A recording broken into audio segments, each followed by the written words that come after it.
Tom, the body was found right here on the end of this dirt road here back in April. Houston police say the body dumped and set on fire. Now we're learning a woman is accused of doing this to her own sister. It feels cold and you thought alone,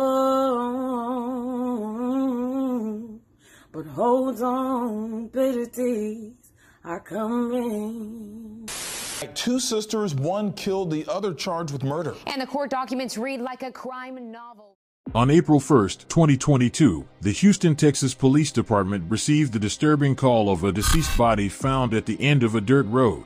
What initially seemed like an eerie April Fool's Day joke quickly unraveled into a chilling mystery that would grip the town.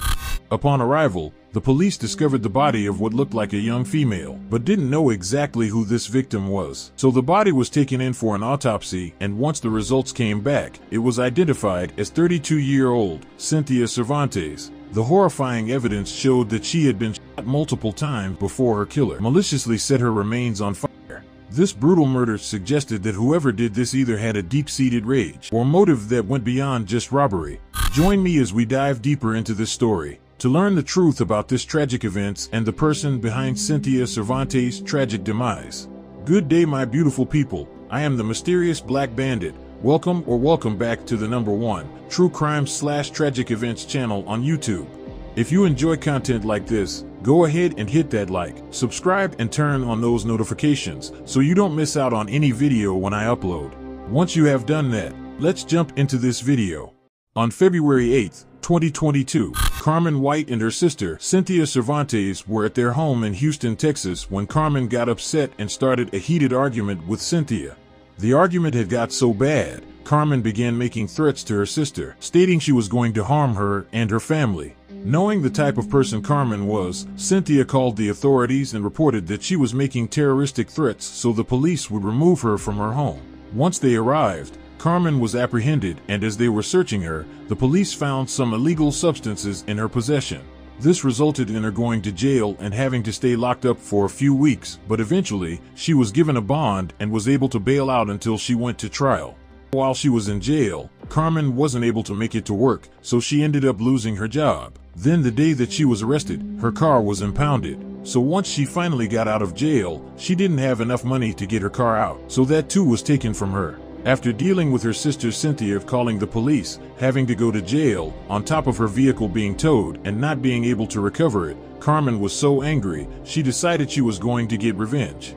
Carmen was expected back in court the next week from when she was released, but when it was time to appear in court for those charges, she never showed up because she had something up her sleeve.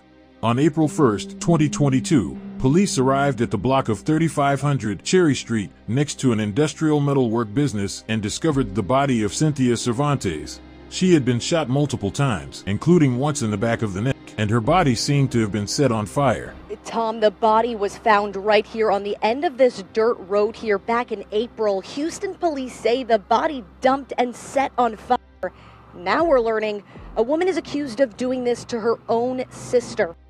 An investigation was immediately launched and several witnesses came forward to express their thoughts on the matter. A friend of the family told authorities that he noticed Carmen had become very paranoid and extremely nervous since her sister's death. He stated she had just bought a new vehicle on March 5th, and on April 8th, just a month or so later, she insisted on trading in that car because she claimed it was giving her problems already and the air conditioner was broken.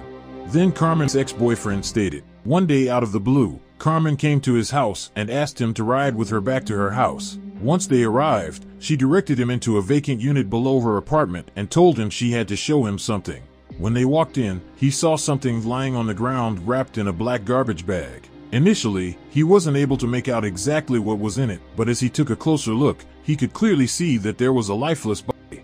Carmen begged her ex-boyfriend to help her dispose of the body and even offered him several favors as payment, but he didn't want to have any dealings with the situation, so he quickly declined and demanded Carmen to take him back home. Now if you think that was something, you won't believe who and what the next victim tells investigators. Carmen's 13-year-old son, who was at the park playing with his 12-year-old brother, stated his mother had walked down to the park and told him she needed his help with something. So he proceeded to follow his mother to their apartment complex dumpster. Then she instructed him to assist her in lifting an unknown item that was in a black garbage bag from the dumpster area and placing it in the trunk of her vehicle. Not knowing exactly what it was, he reached down and lifted what felt like human legs. So in a shock, he drops it on the ground and just stares hysterically at his mother and asked, "What is this?" Carmen then tells him not to worry about what it was and to continue helping. Scared out of his mind, her son began pleading with her not to make him do this, but Carmen didn't have any empathy. She became extremely angry and began yelling at him to pick up the dead weight of his own aunt and help her put it in the trunk of her car. Out of fear of what she may do to him, he gave in and then helped her place the dead body in her trunk. After dealing with such a traumatic event, her son walked into their apartment, laid on the couch, and went to sleep. As the investigation progressed, a significant breakthrough emerged when the Texas Blending and Warehousing Company cooperated by providing authorities with their surveillance footage for April 1st. It's 7 a.m. at an industrial park on the north side of Houston. Watch closely. In this exclusive video, you're going to see a car that doesn't fit in. Houston police say this car belongs to 38-year-old Carmen White, and her sister Cynthia Cervantes' body may be inside. On April 1st, police found Cynthia's body at the end of this dirt roadway on 3500 Cherry Street. Investigators say she was shot several times and her body was set on fire. This surveillance video and several witness statements led them to her sister, Carmen White, who was out on bond, charged with possession of and making terroristic threats against her sister Cynthia. Now she's charged with capital murder. The footage distinctly depicted the presence of Carmen White's vehicle, which was a gray Chevrolet HHR, situated at the exact location where the body of Cynthia Cervantes had been discarded. The vehicle remained in this location for approximately 6 to 7 minutes before pulling off. In a strategic move, investigators shared selected images extracted from the surveillance footage with Carmen's family and friends, and they were able to point out distinctive markings on the vehicle and the notable yellow dent located on the driver's side.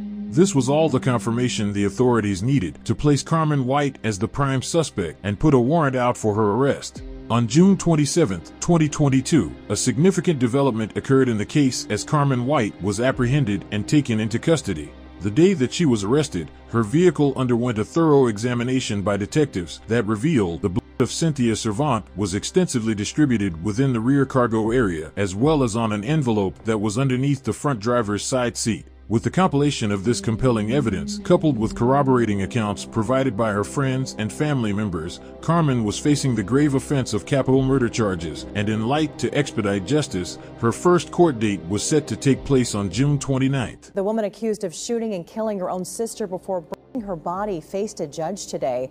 38-year-old Carmen White has been charged with capital murder.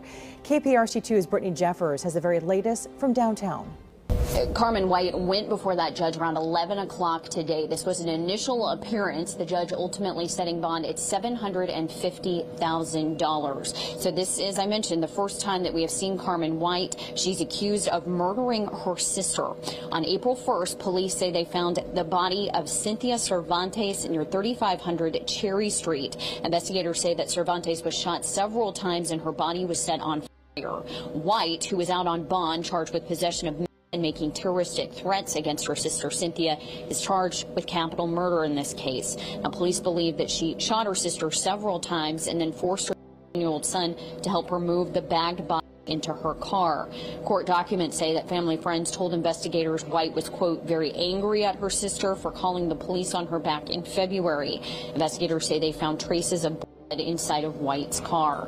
Now, following that initial appearance, I briefly spoke with the attorneys who are representing Miss White. They tell me that this case has been reset for 90 days for discovery in this case. We'll continue following it for you. And that will bring this horrifying story to an end. Can you believe someone could do something like this to their own flesh and blood? For Carmen to commit such a serious crime, which included disposing of the body of her own sister and manipulating her own son into assisting her, she either had some serious mental issues or whatever drugs she was on had her mind gone. But despite this behavior, Carmen had no right to do this, and just think about the trauma her child went through and will possibly continue to have to go through. Alright, my beautiful people, Please let me know your thoughts down in the comments. And if you guys enjoy watching content like this, go ahead and hit that like, subscribe, and turn on those notifications so you don't miss out on any of my videos. I hope you all have a wonderful day, and until next time, stay mysterious, my friends.